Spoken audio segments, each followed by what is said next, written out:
The NFL showcases the best athletes in the world, but some stars fall harder than anyone could imagine. From Kellen Winslow II, convicted of multiple crimes against women, Winslow was found guilty of rape and exposing himself to women, to Henry Ruggs III, who caused a deadly crash while driving drunk. Henry Ruggs III has been involved in a deadly crash. He is expected to be charged with felony DUI. These are the NFL players who are now serving time behind bars. Chad Wheeler. Chad Wheeler is a former NFL offensive tackle who played for USC in college and later for the New York Giants and Seattle Seahawks. Born on January 19, 1994, Wheeler was considered a strong prospect coming out of high school and became a first-team All-Pac-12 selection at USC. However, his college career was marked by multiple concussions, a torn ACL in 2014, and other injuries that lowered his draft stock. He also had an incident in 2015 where police responded to a disturbance involving Wheeler, ultimately subduing him with beanbag rounds and placing him under psychiatric evaluation. Despite the concerns, Wheeler entered the NFL in 2017 as an undrafted free agent. The New York Giants signed him, and he eventually earned playing time, starting games at right tackle in 2018. After the Giants waived him due to injuries in 2019, Wheeler joined the Seattle Seahawks practice squad and later the active roster. He played intermittently through the 2020 season. However, Wheeler's football career ended in January 2021. On January 23, 2021, in Kent, Washington, Wheeler assaulted his girlfriend in a violent domestic incident. According to police reports, the attack occurred inside Wheeler's apartment. The victim escaped to a bathroom and called 911, telling officers she believed she was going to die. Police found Wheeler standing near the scene, and they reported that he appeared calm and compliant when they arrived. Wheeler was arrested and charged with 3 felony counts: first-degree domestic violence assault, domestic violence unlawful imprisonment, and resisting arrest. He was released on $400,000 bail shortly after, but was immediately waived by the Seattle Seahawks. Wheeler publicly stated he would step away from football and seek help, but the legal process continued. He pleaded not guilty on February 1, 2021, setting up a lengthy court battle. The case ultimately went to trial in 2023. On November 9, 2023, a King County jury found Wheeler guilty of domestic violence assault. The court ruled that the assault caused substantial bodily harm, and prosecutors argued that the details of the attack supported a felony-level conviction. Wheeler was sentenced to 6.5 years in prison. He is currently serving that sentence in Washington State. Moving on, we have an NFL player who drove drunk and did the worst thing imaginable.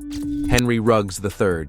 Henry Ruggs III is a former NFL wide receiver who played 2 seasons for the Las Vegas Raiders before being sent to prison. Born on January 24, 1999, Ruggs grew up in Montgomery, Alabama. He was a highly athletic high school prospect, running a 10.58 in the 100-meter dash and earning more than 20 college football offers, despite only playing 2 years of high school football. He chose Alabama, where he became one of the fastest and most explosive receivers in the country, finishing his college career with 24 receiving touchdowns, the 3rd most in school history. Ruggs entered the 2020 NFL Draft as one of the top wideouts available and ran a 4.27-second 40-yard dash at the Combine. The Raiders selected him 12th overall, making him the first receiver drafted that year. His rookie season showed flashes of potential, and in 2021, he posted 469 receiving yards through 7 games. However, his career ended on November 2, 2021.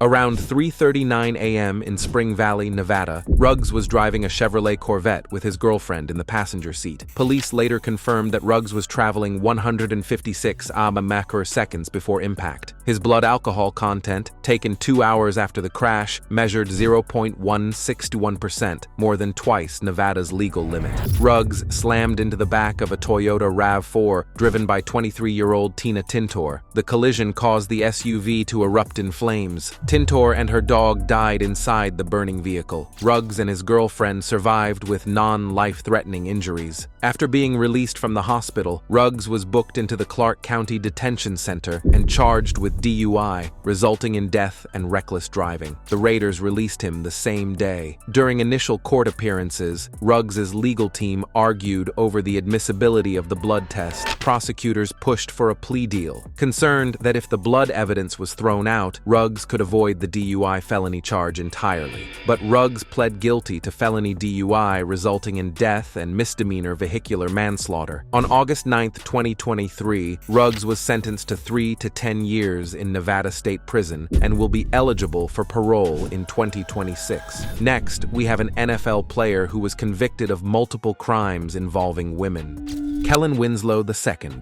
Kellen Winslow II is a former NFL tight end who is now serving time in prison. He was born in San Diego, California, and is the son of Hall of Fame tight end Kellen Winslow. He played college football at the University of Miami, where he became a unanimous All-American and won the John Mackey Award as the nation's top tight end. He declared for the 2004 NFL Draft and was selected 6th overall by the Cleveland Browns. Winslow played for the Browns, Tampa Bay Buccaneers, New England Patriots, and New York Jets. He made one Pro Bowl appearance in 2007. His NFL career was affected by multiple injuries, including a broken leg and a torn ACL from a motorcycle accident. He last played in 2013 but attempted brief comebacks in 2017 and 2018. On the other hand, Winslow's criminal problems began in 2014 when he was charged with drug possession. His major legal issues started in June 2018 when he was arrested in San Diego County after being accused of entering a mobile home park and attempting burglary. Days later, he was arrested again on charges that included kidnapping and assault. Prosecutors accused Winslow of targeting vulnerable women, including homeless women and older women. In a separate case, he was charged with assaulting an unconscious 17-year-old girl in 2003 when he was 19. Winslow posted bail, but was later taken back into custody when new charges were filed against him in 2019 for lewd conduct, indecent exposure, and battery of an elderly woman. His first trial ended in June 2019 with convictions for mistreatment, indecent exposure, and committing a lewd act. Other counts resulted in a mistrial. In November 2019, Winslow accepted a plea deal. He pleaded guilty to the assault of the unconscious 17-year-old and to battery of a 54-year-old hitchhiker. The plea deal allowed him to avoid a possible life sentence. In 2021, Winslow was officially sentenced to 14 years in prison for multiple crimes, including assault. His attorneys argued that he suffered from brain trauma and possible CTE, but it did not change the outcome of the case. As of 2023, Kellen Winslow II is incarcerated at the California Correctional Institution in Tehachapi, California, where he is currently serving his sentence.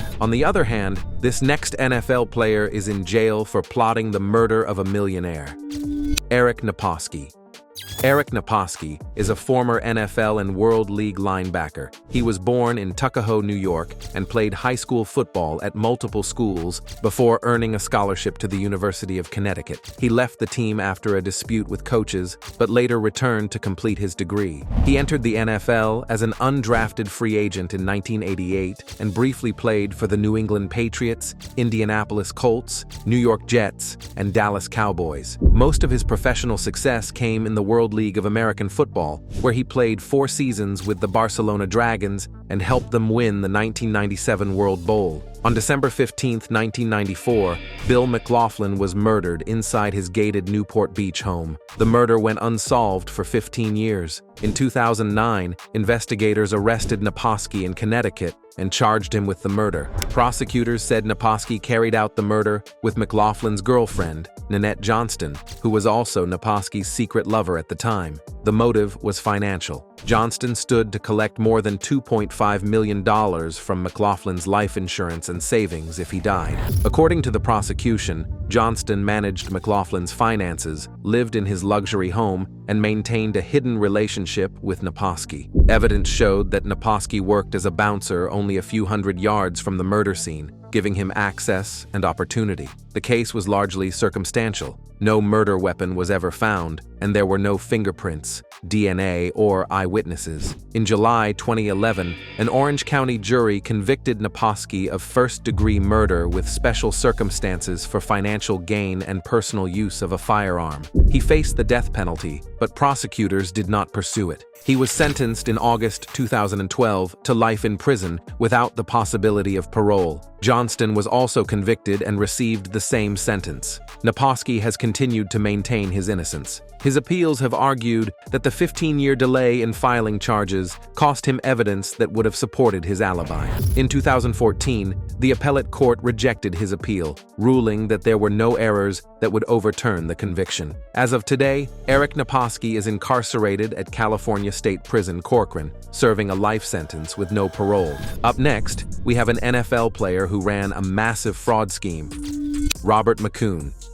Robert McCoon is a former NFL linebacker who is currently serving a 5-year federal prison sentence for running a massive healthcare fraud scheme involving dozens of former NFL players. McCoon was born in Mobile, Alabama, and played football and track at LaFleur High School. After high school, he served 3 years in the U.S. National Guard, spending time stationed in Korea and Kuwait. He later played college football at Louisville, where he became a 2-year starter at middle linebacker and earned all-conference honors. McCoon entered the NFL in 2005 when the Washington Redskins drafted him in the 5th round. He spent most of his rookie season on the practice squad, but played in 5 regular season games and 2 playoff games, mostly on special teams. Over the next few years, he bounced between teams, Miami Dolphins, Baltimore Ravens, and Cleveland Browns, rarely playing meaningful snaps. After his NFL opportunities faded, he continued his career in the Canadian Football League, playing for the Calgary Stampeders and Toronto Argonauts. In Toronto, he became a defensive leader and helped the team win the 100th Grey Cup in 2012. However, McCoon's criminal downfall began years after retiring from football. Between June 2017 and April 2018, he carried out a large-scale healthcare reimbursement scam targeting the Gene Upshaw NFL player Health Reimbursement Account Plan. This plan covers medical expenses for former NFL players and their families. McCoon submitted 68 fraudulent claims for expensive medical equipment, items like hyperbaric oxygen chambers, ultrasound machines, and electromagnetic therapy devices. None of the equipment was ever purchased. He also submitted claims for 51 other former players, many of whom never received or used any of the devices listed. In total, McCoon and his co-conspirators attempted to steal roughly $2.9 million from the plan. Federal investigators uncovered the operation, and on December 12, 2019, McCoon was charged with wire fraud, healthcare fraud, and conspiracy. He initially pleaded not guilty, but later reversed course. In September 2021, he pleaded guilty to all charges, including aggravated identity theft. In February 2022, McCoon was sentenced to 5 years in federal prison. 13 other former players were also prosecuted, but McCoon was identified as the mastermind who organized and submitted the majority of the fraudulent claims. Robert McCoon is currently incarcerated in federal custody, serving his sentence. Moving on, we have an NFL player who murdered his girlfriend in a way no one expected. Kevin Ware Jr. Kevin Ware Jr. is a former NFL tight end who played for the Washington Redskins and the San Francisco 49ers. He wasn't a star, but he made it onto the field, appeared in 16 NFL games, and briefly lived the dream. But off the field, his life spiraled into violence, drugs, and eventually murder. In addition, Ware's criminal history started long before the murder. Back in 2002, while playing college football at the University of Washington, he pleaded guilty to misdemeanor assault. After his short NFL career ended, he kept getting into trouble. In 2010, he was charged with theft and evading arrest after an assault. In 2018, he was sentenced to 2 years in prison for possession with intent to deliver a controlled substance. Then came 2021, the year everything exploded. On April 19, 2021, Ware was pulled over in Magnolia, Texas. Inside his car, police found drugs, a loaded AK-47, and a loaded 9mm pistol. As a convicted felon, he wasn't supposed to have any weapons. He was arrested and charged, but he bonded out the next day. Less than a month later, his girlfriend, 29-year-old Taylor Pomaski, went missing. Neighbors reported a violent fight at a party the couple hosted on April 25th. After that night, Pomaski was never seen alive again. Ware quickly became the main suspect, especially after he violated his bail conditions and was arrested again in June. Months later, on December 10, 2021, investigators found human remains in northern Harris County. They were badly burned. DNA tests confirmed it was Taylor Pomaski. In July 2022, Ware was indicted for murder and for tampering with her corpse. Prosecutors revealed the full brutality of what happened. She had been beaten with a blunt object and burned. Ware stayed in jail while the case moved forward, already locked up for the drug and weapons charges. In May 2025, he finally pleaded guilty to murdering Pomaski. In exchange for avoiding a life sentence, he accepted 30 years in state prison. On the other hand, this next NFL player ran a scheme and committed multiple crimes. John Robert Leake. John Robert Leake is a former NFL linebacker who briefly played for the Tennessee Titans, Atlanta Falcons, and Green Bay Packers. Leake grew up in Plano, Texas, played college football at Clemson from 2000 to 2003, and entered the NFL as an undrafted free agent in 2004. He spent time on practice squads and appeared in a handful of games between 2005 and 2006. After his football career ended, Leake moved into business, which eventually turned into fraud. From June 2015 to March 2020, Leake ran a multi-year Ponzi scheme targeting victims with promises of huge returns. He told them he was involved in high-profit ventures, including luxury real estate, rental properties, and gold mining operations in Alaska and Ghana. None of these ventures existed. Leake convinced victims to loan him large sums of money, claiming he would invest it and pay back high interest rates. He lied about having millions of dollars of his own invested, lied about being successful, and lied about having the assets to guarantee repayment. To make it look legitimate, he even gave investors promissory notes claiming he would pay them back at fixed interest rates. Once he had their money, Leake didn't invest it. Instead, he used the funds for his own lifestyle: credit card bills, rent, car payments, and gambling expenses. He also used some of the money to make fake interest payments to earlier victims to keep the scheme alive. Classic Ponzi scheme behavior. In total, Leake collected over $8.1 million from 6 victims. He caused more than $5.3 million in actual losses, and all of it was based on fabricated investments that never existed. Federal prosecutors charged him with wire fraud and money laundering. In January 2025, a federal judge sentenced him to 30 months in prison and ordered him to pay $5,314,050 in restitution. Moving on, we have an NFL player who committed multiple crimes involving young women: Darren Sharper.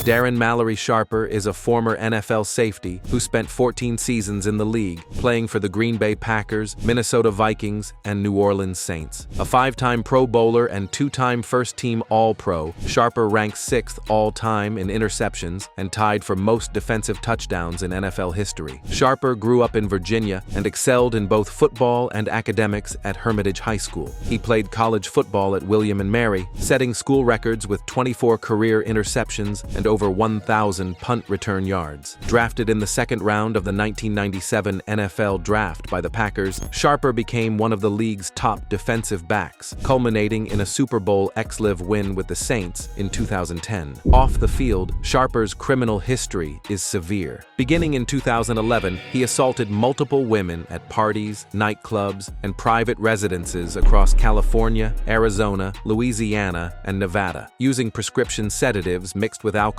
he incapacitated his victims, making identification and prosecution difficult. Investigations revealed at least 9 victims, though the number may be as high as 16. Sharper's crimes were coordinated with accomplices Brandon Licciardi and Eric Nunez, who helped him assault women. Both men were convicted and received lengthy prison sentences, with all terms running concurrently with Sharper's. In 2014, Sharper was arrested and faced charges in multiple states, including aggravated assault and conspiracy to distribute drugs. He entered guilty pleas and no contest pleas in California, Arizona, Louisiana, and Nevada. Sharper received concurrent sentences totaling 20 years in state prison and 18 years and 4 months in federal prison, along with 3 years of supervised release and a $20,000 fine. He must also register as an offender and undergo mandated offender treatment. Sharper's crimes ended his post-football career. He briefly worked as an analyst for WWL-TV and NFL Network before his arrest. Once celebrated as one of the NFL's all-time great defensive players, Sharper is now a convicted serial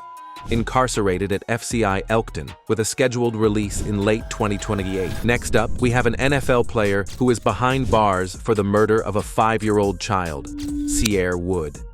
Cierre Marcel Wood is a former NFL running back whose promising football career ended in tragedy and criminal conviction. A standout at Notre Dame, Wood played briefly in the NFL with the Houston Texans, New England Patriots, Baltimore Ravens, Seattle Seahawks, and Buffalo Bills, as well as in the Canadian Football League with the Hamilton Tiger Cats and Montreal Alouettes. Wood grew up in Oxnard, California, excelling at Santa Clara High School, where he rushed for over 2,600 yards and 34 touchdowns in his junior year alone. A USA Today All-American, Wood was a top recruit nationally and chose Notre Dame over several Pac-12 powerhouses. At Notre Dame, he became the starting running back in 2011, rushing for over 100 yards and 9 touchdowns. But off-field issues emerged, including a 2-game suspension in 2012 for violating team rules. After declaring for the 2013 NFL Draft, Wood went undrafted but signed with the Houston Texans. His professional career was short and unstable, with multiple releases and practice squad assignments. Also, his time in the NFL and CFL never matched the promise of his high school and college years, and injuries, including a torn ACL with the Bills, derailed his prospects. Furthermore, Wood's life took a darker turn in 2019. On April 10, 2019, he and his girlfriend Amy Taylor were arrested in Las Vegas for the death of Taylor's 5-year-old daughter, Larea Davis. Investigators reported the child suffered extreme bruising and trauma, allegedly from physical abuse and being forced to perform extreme exercise routines as punishment for being overweight. The case shocked the community, given Wood's status as a former professional athlete. In 2024, Wood entered an Alford plea to second-degree murder and child mistreatment and was sentenced to life in prison, with eligibility for parole after 12 years and 4 months. On the other hand, this next NFL player is serving a 41-year sentence for drug trafficking. Darrell Henley.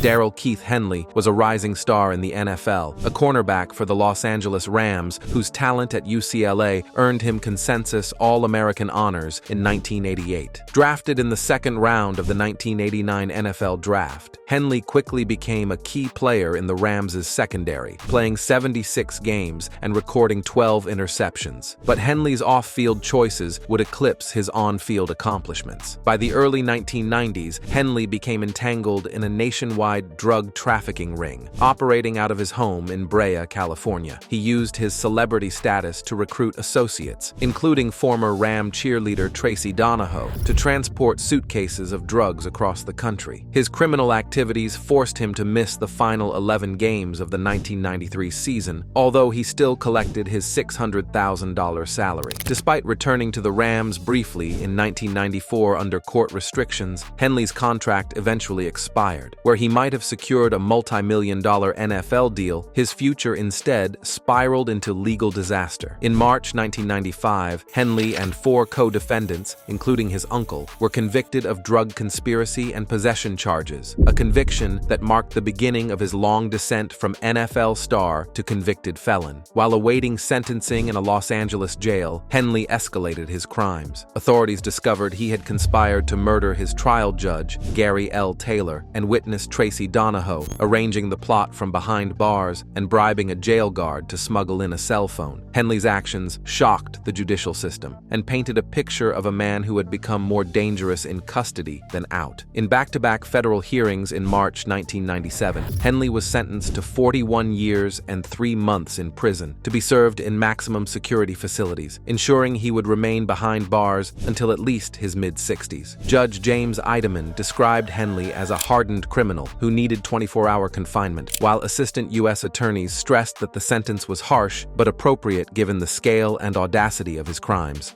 Let us know your thoughts in the comment section, and before you leave, don't forget to like this video and subscribe to NFL Rivals so you don't miss the next ones.